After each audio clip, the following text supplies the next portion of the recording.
Indonesia ഫ്ലൈറ്റായ Garuda 41 എന്ന് പറയുന്ന വിമാനം സെനാപാർക്ക് എയർപോർട്ടിൽ നിന്നും അറ്റ്സുപിക്ക എയർപോർട്ട് ലക്ഷ്യമാക്കി പറന്നുയരുകയാണ്. സാധാരണ ഉയരമായ 31,000 അടിക്ക് മുകളിൽ ഈ വിമാനം എത്തുകയും ചെയ്തു.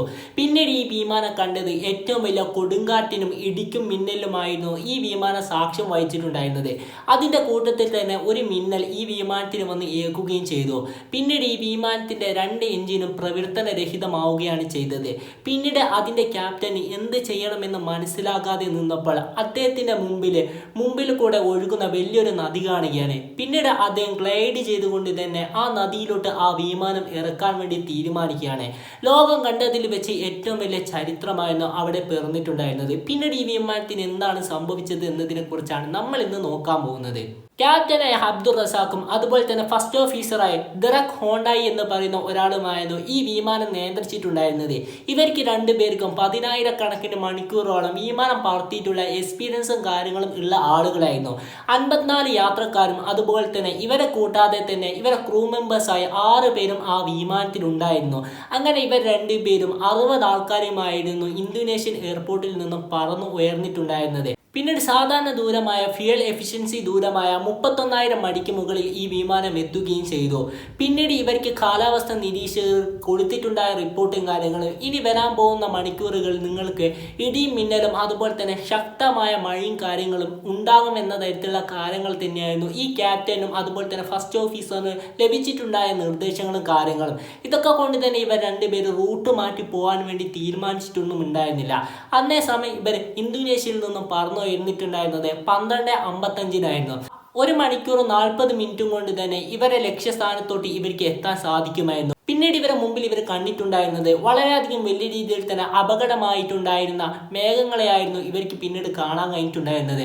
അതൊക്കെ കൊണ്ട് തന്നെ അതിൻ്റെ ഉള്ളിലോട്ട് കയറി പോവുക എന്ന് പറയുന്നത് ഒരു 50-50 ചാൻസ് ആണ്. ഒന്നെങ്കിൽ ഇവർ സൂയിസൈഡിലോട്ട് കടന്നു പോകും, അല്ലെങ്കിൽ ഇവർ എങ്ങനെയെങ്കിലും രക്ഷപ്പെടുമെന്ന കാര്യമായിരുന്നു ഇവർ ചിന്തിച്ചിട്ടുണ്ടായിരുന്നത്. അതിൻ്റെ അടിസ്ഥാനത്തിൽ തന്നെ ക്യാപ്റ്റൻ ഇതിൻ്റെ റൂട്ട് മാറ്റി തിരിക്കാനൊന്നും തീരുമാനിച്ചിട്ടുണ്ടായിരുന്നില്ല. ആ മേഘങ്ങൾക്ക് ഉള്ളിൽ കൂടി തന്നെ ഇവർ പുറപ്പെടുകയാണ് ചെയ്തത്.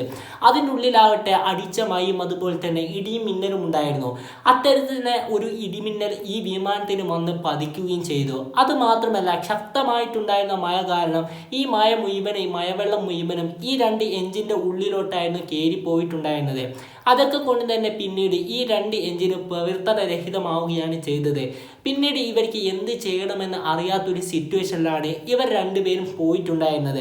അതൊക്കെ കൊണ്ട് തന്നെ ഇവർ രണ്ടുപേരും എമർജൻസി അലാം മുഴക്കുകയും ചെയ്തു. അതുപോലെ തന്നെ ക്രൂ മെമ്പേഴ്സിനോട് പറയുകയാണ് ഇത്തരത്തിൽ തന്നെ 2 എഞ്ചിനും കൂടിയിട്ട് തകരാറാവുകയാണ് ചെയ്തത്. ഇവർ രണ്ടുപേരും കൂടി റീസ്റ്റാർട്ട് ചെയ്യാൻ വേണ്ടി നോക്കുന്നുണ്ട്. അതുകൊണ്ട് തന്നെ റീസ്റ്റാർട്ട് ചെയ്യാൻ സാധിക്കുന്നില്ല എന്ന തരത്തിലുള്ള കാര്യങ്ങളൊക്കെ പറഞ്ഞു കൊടുക്കുകയാണ്. അങ്ങനെ ഇരിക്കുകയാണ് ഈ ഫ്ലൈറ്റിന്റെ ക്യാപ്റ്റന്റെ കണ്ണിൽ ബോക്കവാൻ സോളോ റിവർ ഇദ്ദേഹത്തിന്റെ കണ്ണിൽ പെടുന്നത്. ഇതൊക്കെ കൊണ്ട് തന്നെ ഇദ്ദേഹം എന്തായാലും സംഭവിക്കുന്നത് ഒന്നെങ്കിൽ ഇവരെല്ലാവരും കൂടി മരണത്തിനോട് കീഴടങ്ങുക, അല്ലെങ്കിൽ രണ്ടും കൂടി കൽപ്പിച്ചിട്ട് തന്നെ സേഫായിട്ട് എവിടെയെങ്കിലും ലാൻഡ് ചെയ്യാൻ വേണ്ടി ശ്രമിക്കുക എന്ന കാര്യത്തിലോട്ട് ചിന്തിച്ചു കൊണ്ട് തന്നെ ഈ റിവറിലോട്ട് ഈ വിമാനം ലാൻഡ് ചെയ്യിക്കാൻ വേണ്ടി തീരുമാനിക്കുകയാണ്. അതൊക്കെ കൊണ്ട് തന്നെ ആ വിമാനത്തിലുണ്ടായ പാസഞ്ചേഴ്സിന് ഇത്തരത്തിൽ തന്നെ അലാം കൊടുക്കുകയും ചെയ്തു. എമർജൻസി ലാൻഡിങ് ഇവിടെ ചെയ്യുകയാണ്, എല്ലാവരും ശ്രദ്ധിച്ച് നിൽക്കണമെന്ന് പറഞ്ഞുകൊണ്ട് തന്നെ ക്യാപ്റ്റൻ നേരെ ആ റിവറിലോട്ട് എമർജൻസി ലാൻഡിങ് ചെയ്യാൻ വേണ്ടി തീരുമാനിക്കുകയാണ്. ഇത്തരത്തിൽ തന്നെ അദ്ദേഹം എമർജൻസി ലാൻഡിങ് ചെയ്യാൻ വേണ്ടി തീരുമാനിക്കുകയും പിന്നീട് ഇദ്ദേഹം ഫ്ലൈറ്റ് ഗ്ലൈഡ് ചെയ്തുകൊണ്ട് തന്നെ ആ നദിയിലോട്ട് ഇദ്ദേഹം ഇറക്കുകയും ചെയ്യുകയാണ്. വിമാനത്തിന്റെ അധിക വേഗത കൊണ്ട് തന്നെ വളരെയധികം സ്പീഡിലായിരുന്നു ആ നദിയിൽ പോയി ഈ വിമാനം പതിച്ചിട്ടുണ്ടായിരുന്നത്. അതുമാത്രമല്ല, ഇതിന്റെ ഫ്യൂൽ ടാങ്കിന് ഒന്നും പറ്റാത്തത് കൊണ്ട് തന്നെ ഇവർക്കൊരു അഡ്വാൻറ്റേജ് ആയിരുന്നു. ഈ ഫ്യൂൽ ടാങ്കിന് എന്തെങ്കിലും തരത്തിലുള്ള കാര്യങ്ങൾ പറ്റുകയാണെങ്കിൽ തന്നെ ഈ വിമാനം ഒട്ടാകെ തന്നെ ആടി കത്താൻ വേണ്ടി തുടങ്ങും. ഇത്തരത്തിൽ തന്നെ ഇവർ വിമാനം അവിടെ ലാൻഡ് ചെയ്യുകയും പിന്നീട് കോക്പിറ്റിന്റെ ഉള്ളിലെല്ലാം വള്ളം കയറുകയും ചെയ്തു. ഇതിന്റെ അടിസ്ഥാനത്തിൽ തന്നെ അവിടെ നിന്നും ഇത്തരത്തിൽ തന്നെ ഒരു വിമാനം ലാൻഡ് ചെയ്യുന്ന ശബ്ദം കേട്ട നാട്ടുകാരും അതുപോലെ തന്നെ അവിടെ ഉണ്ടായ തോണിക്കാരും കൂടി ഇതേ സ്ഥലത്തോട്ട് വരികയാണ്. ഇതിൻ്റെ ഉള്ളിലുണ്ടായ ക്രൂ മെമ്പേഴ്സും അതുപോലെ തന്നെ അവിടെ നിന്നും എത്തിയ നാട്ടുകാരെല്ലാവരും കൂടി ചേർന്നുകൊണ്ട് തന്നെ രക്ഷാപ്രവർത്തനം നടത്തുകയും ചെയ്തു.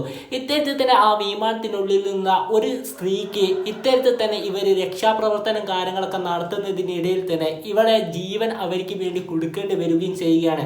അത്തരത്തിൽ തന്നെ അവിടെ ഉണ്ടായ എല്ലാവരും ചേർത്ത് കൊണ്ട് തന്നെ 61 ആൾക്കാർ അവിടെ നിന്ന് രക്ഷപ്പെടുകയാണ്. 62 ആൾക്കാരുമായി യാത്ര തിരിച്ച വിമാനമായിരുന്നു അത്.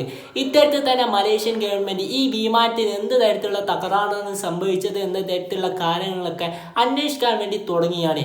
ഇത്തരത്തിൽ തന്നെ അന്വേഷിച്ചപ്പോൾ അവർക്ക് കാണാൻ കഴിഞ്ഞത് ഈ 2 വിമാനത്തിന്റെ എഞ്ചിന്റെ ഉള്ളിലോട്ടും അമിതമായി വാട്ടർ കയറിയത് കൊണ്ട് തന്നെയാണ് ഇത്തരത്തിൽ തന്നെ 2 എഞ്ചിനും കൂടിയിട്ട് തകരാറായത്.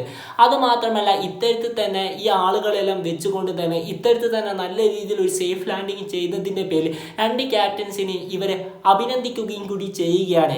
ഇത്തരത്തിൽ തന്നെ നമ്മൾ എന്തായാലും ഈ വീഡിയോ ഇവിടെ വെച്ച് വൈൻഡപ്പ് ചെയ്യുകയാണ്. ഇതിലും നല്ല വീഡിയോയുമായി വരാമെന്ന പ്രതീക്ഷയോടെ signing off. It's me Afrad.